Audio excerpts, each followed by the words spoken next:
नमो विष्णुपादाय कृष्णपृष्ठाय भूतले श्रीमते भक्तिवेदांत स्वामिनिति नामिने नमस्ते सारस्वती देवी गौरवाणी प्रचारिणे निर्विशेष शून्यवादी पश्चातदेशतारिणे जय श्री कृष्ण चैतन्य प्रभु नित्यानंद श्री अद्वैत गदाधर शिवासादि गौर भक्त वृंद हरे Krishna Krishna Krishna Hare Hare Hare Ram Ram Ram Hare Hare. Welcome all of you to our Bhagavad Gita reading session. We are discussing, introduction portion. Yes. So yesterday we had seen the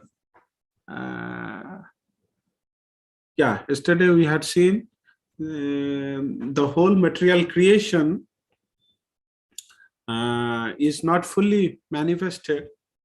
The portion of which is manifested, that is basically is 1/4 what we see as material world, even though we are not able to comprehend the entirety of this material world. And there is also a process how we transfer from this world to the spiritual sky.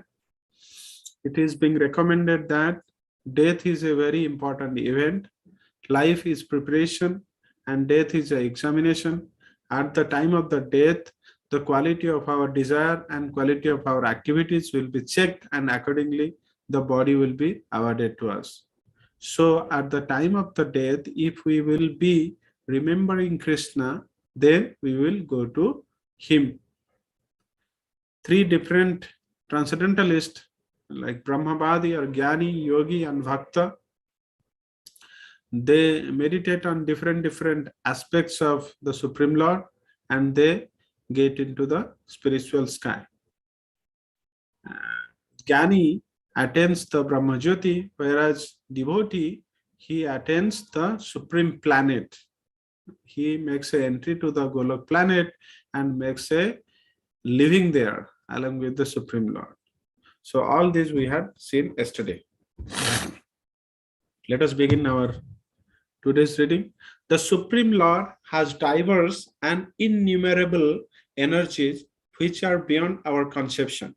However, great learned sages or liberated souls have studied these energies and have analyzed them into three parts that we have already studied. Lord has the Lord's total energy can be categorized in three parts. One is antaranga, internal energy, and the second is marginal or the tatastha shakti, and the third one is external or bahiranga shakti. So this divided into three parts. All of the energies are of Vishnu Shakti. This is to say they are different potencies of Lord Vishnu. The first energy is para, or transcendental, and this para is again categorized into two, because one is para and another is apara. The para is divided into two and apara is the material energy, bahiranga shakti, and para is internal and tatastha, which is marginal. The internal is Lord's internal energy like Sat, Chit and Ananda potencies, and then this marginal is Jiva. Living entities also belong to the superior energy, as has already been explained.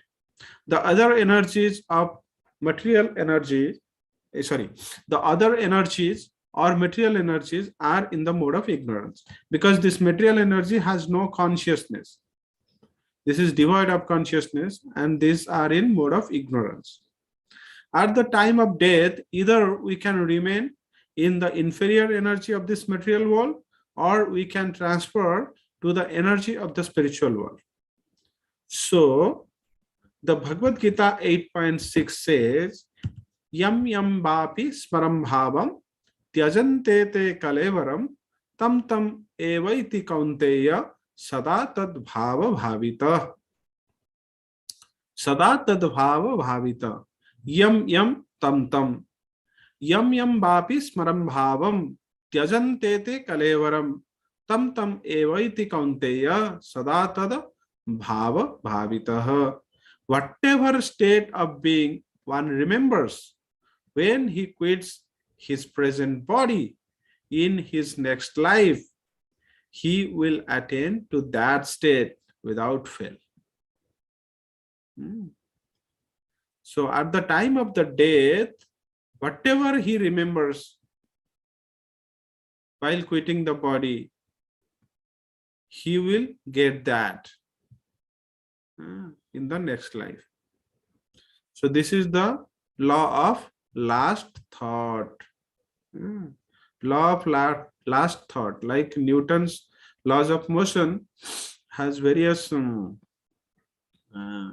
law, second law, third law. They are universally applicable. Similarly, this is also universally applicable. This is the law of last thought. Whatever one remembers at the time of quitting body, he gets the same state. We have seen in Srimad Bhagavatam, Bharat Maharaj, while quitting the body, he was absorbed in the thought of a deer.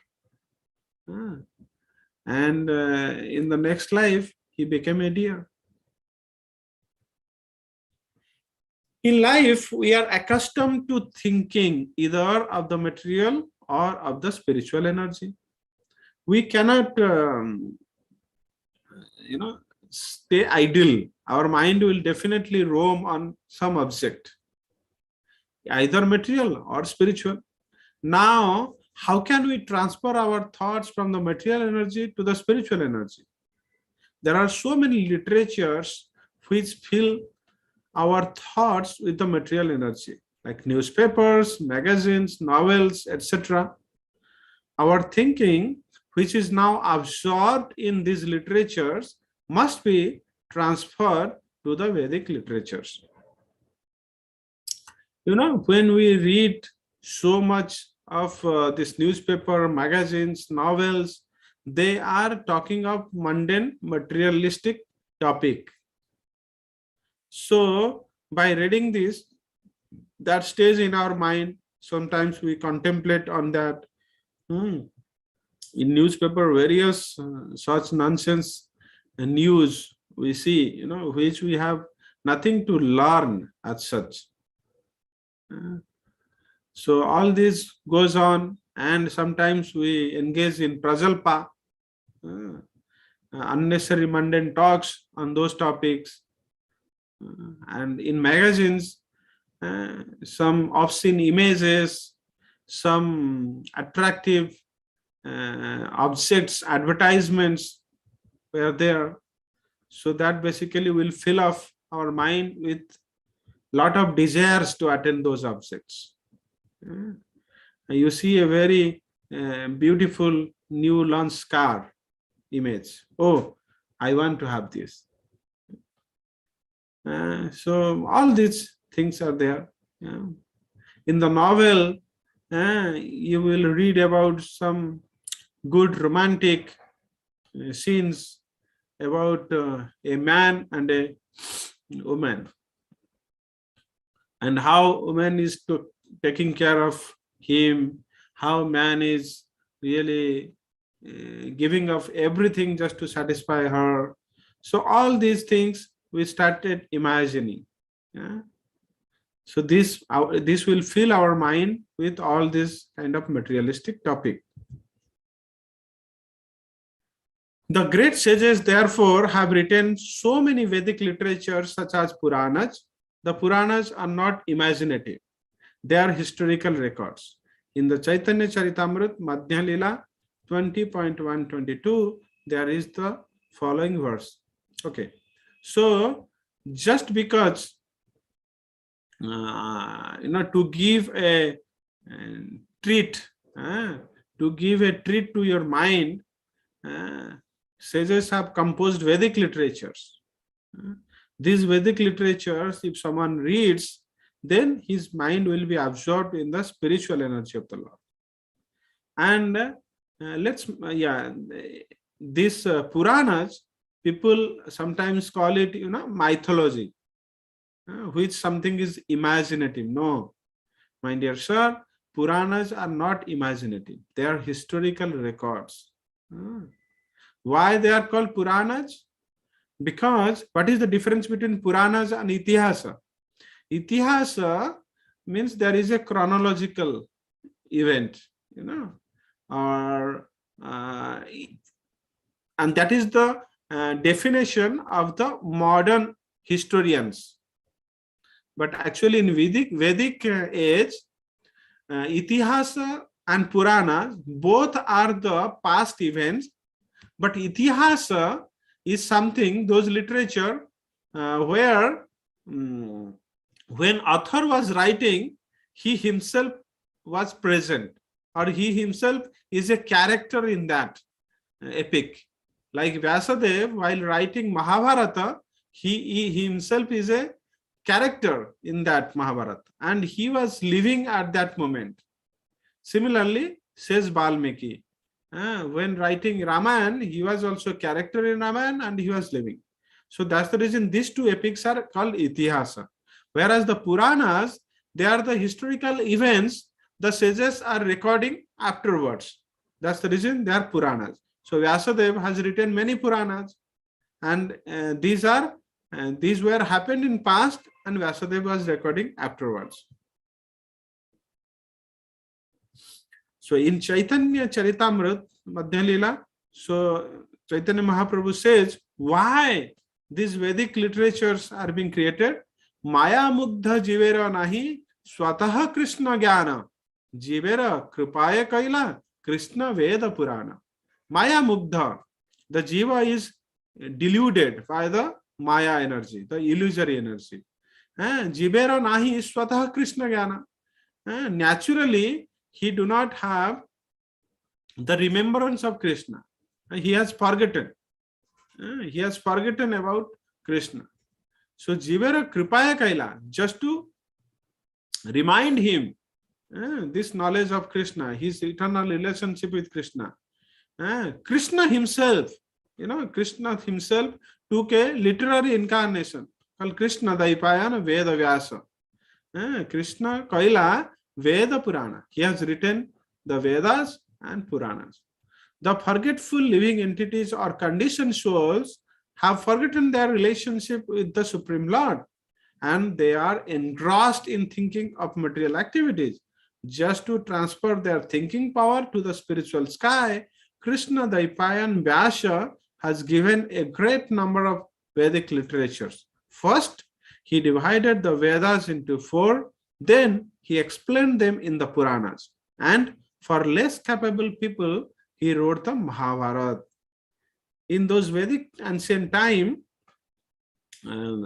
someone needs, some qualification for reading Veda and understanding it, and then also Puranas.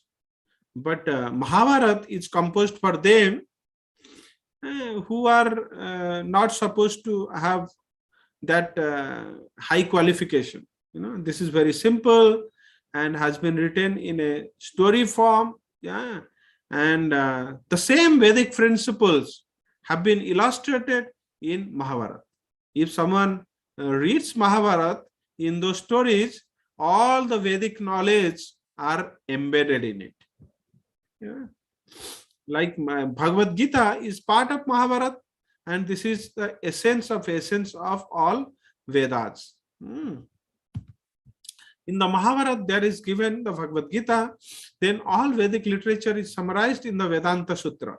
You see, we have discussed few days back, the Vedas are divided into 4, and Vedas have different sections, and the Upanishadic section, the Jnana Kanda, basically they are further decoded in the formula, 555 aphorisms. They are called Vedanta Sutra. And for future guidance, he gave a natural commentation on the Vedanta Sutra called Srimad Bhagavatam. And Vedanta Sutra is the essential teachings of the Veda. And Srimad Bhagavatam is a natural commentary on that Vedanta Sutra. So that means whoever will read Srimad Bhagavatam, he will get all the essential meaning of the Veda. We must always engage our minds in reading these Vedic literatures, such as materialists engage their mind in reading newspapers, magazine, and so many materialistic literatures. We must transfer our reading to these literatures which are given to us by Vasudev. In that way, it will be possible for us to remember the Supreme Lord at the time of death. That is the only way suggested by the Lord, and He guarantees the result. There is no doubt about it. Okay, so for that purpose only the Vedic literatures are composed. Further, Srimad Bhagavatam says in 5th chapter, in the canto 1, 5th chapter, verse 10, Na yad vachas chitra padam harer yaso jagat pavitram praganita karihichit tadvaya samtirtham usanti manasa nayatra hamsa niramantu sikshaya. He's telling, Na yad vachah chitra padam harer yaso jagat pavitram praganita karihichit. The topic about Hare, they are like Jagat Pavitram. They will purify the entire world. And then the topic of this material world, no matter how beautifully they are composed, Tad Vayasam Tirtham. They are called the place of the place of the pilgrimage of crow. Crow, if a crow want to go in pilgrimage, where he will go? He will go to a dustbin, Vayasam Tirtham. He will go to a dustbin and he will be completely mesmerized sitting there. Whereas the Hamsa, the pure-hearted devotees, they takes pleasure on the topics which are describing, about the Lord's Nama, Rupa, Guna, Lila.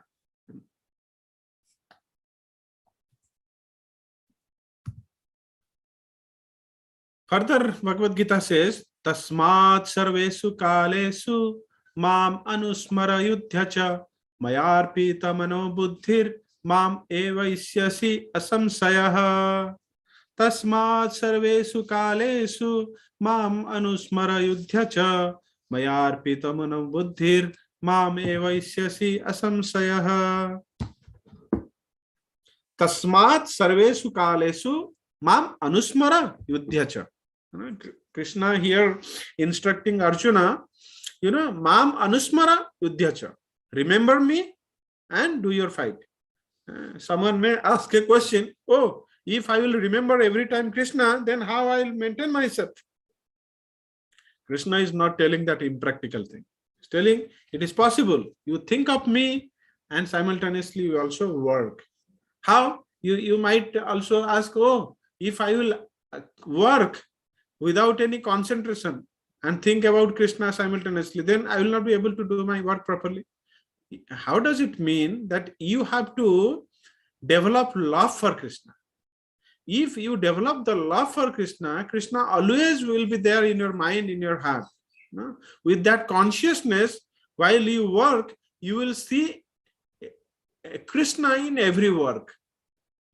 You can relate to Krishna in every work. And Srila Prabhupada has given very wonderful example, what is being stated by our acharyas. Afterwards, we will read. So let us see the meaning of this verse. Therefore, Arjuna, you should always think of me in the form of Krishna, and at the same time, continue your prescribed duty of fighting. With your activities dedicated to me and your mind and intelligence fixed on me, you will attain me without doubt. So, while Arjuna is fighting this war, what kind of transformation happened in his consciousness? Earlier, he was thinking on the material domain, oh, how can I kill my spiritual master, my dear grandfather? I will incur sin, so and so many various reasons he has given. Those are in the materialistic platform. But then, after Krishna illuminated him with the Bhagavad Gita knowledge, what conception he built? Oh, I will now karishye vachanam tava. I will do whatever you are saying for your pleasure. Oh, my dear Krishna, I will now fight the war for your pleasure.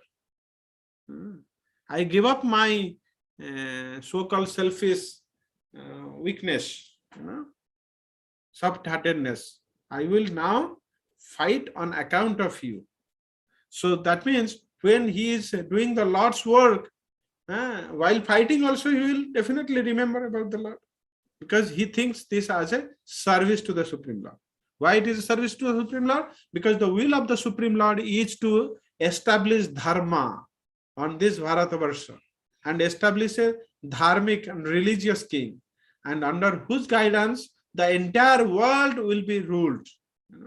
So he established Yudhishthir Maharaj, and Yudhishthir Maharaj at that time was ruling the entire world.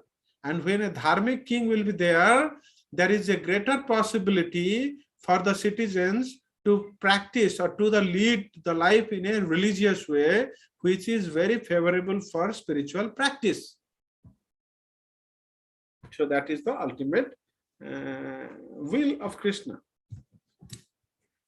He does not advise Arjuna simply to remember him and give up his occupation. No, the Lord never suggests anything impractical.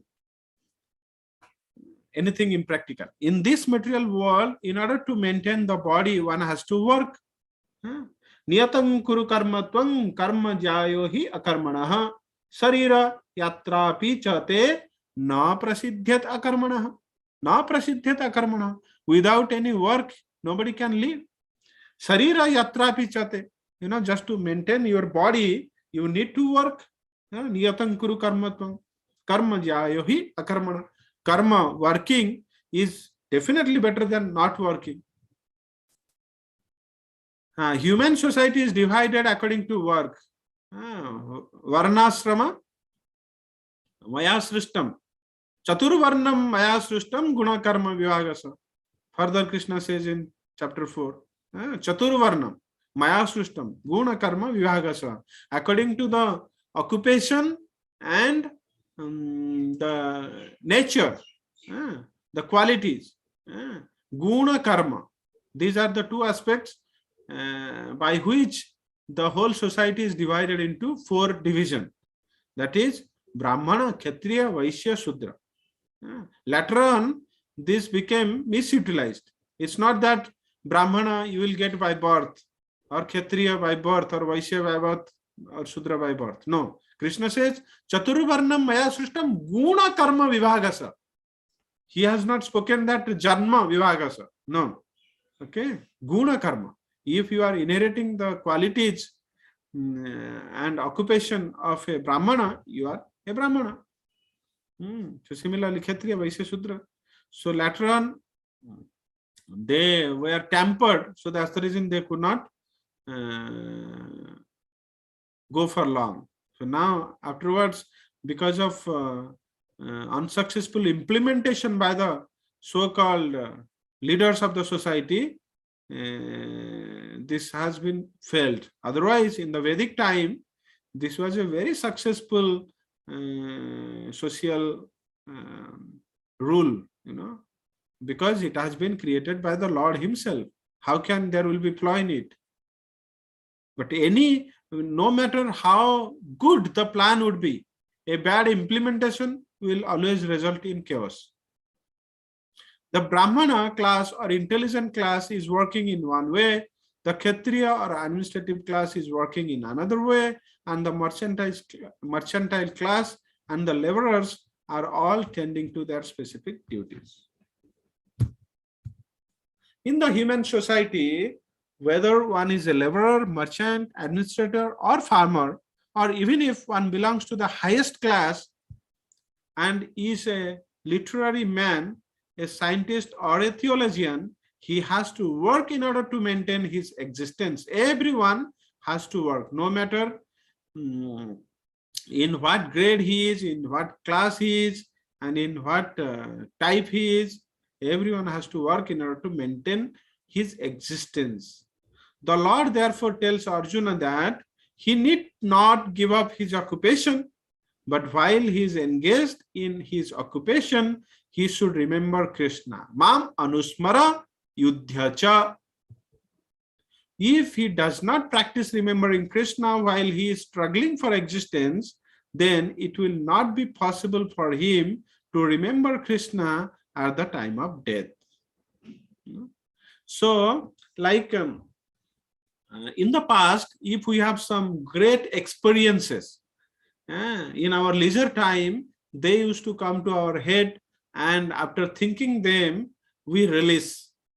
So similarly, at the time of difficulties, if you do not remember Krishna, because they are the intense moments, they are the intense moments.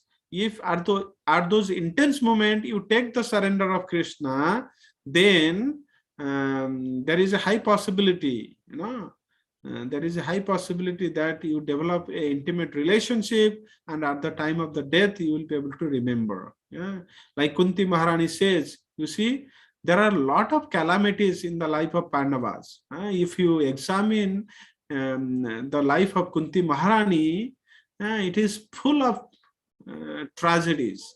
It is full of tragedies. At such a young age, Maharaj Pandu died, and she has to take care of 5 children, 3 of his own and 2 of her let's say the co-wife of Pandu. Then they are not difficult. They are not easy. Sorry, they are not easy. And at the time, you know that what kind of conspiracy or atrocities being planned by Dhritarashtra and Duryodhan parties. So yeah, it was really difficult. But she says in her prayer, and this is one of the wonderful prayer in Srimad Bhagavatam, the section, it comes in Canto 1, Chapter 8. And in those series of prayer, one prayer is like that: Vipadha santuta saswat tatra tatra jagat guru bhavatah darshanam yatsad apunar bhavadarshanam. Kunti Maharani is praying for the calamities. It is not that she is liking the calamities. Why she is praying for calamities? As such, she is not interested in the calamities. Why he is praying for that? He is telling that bhavataha darshanam yatsat. When we undergo calamity, oh my dear Krishna, you give your darshan. Because to protect us, you come. And by seeing you, apunar bhavadarshanam, we will not be able to see this material world again. So by seeing you, that is so pleasurable.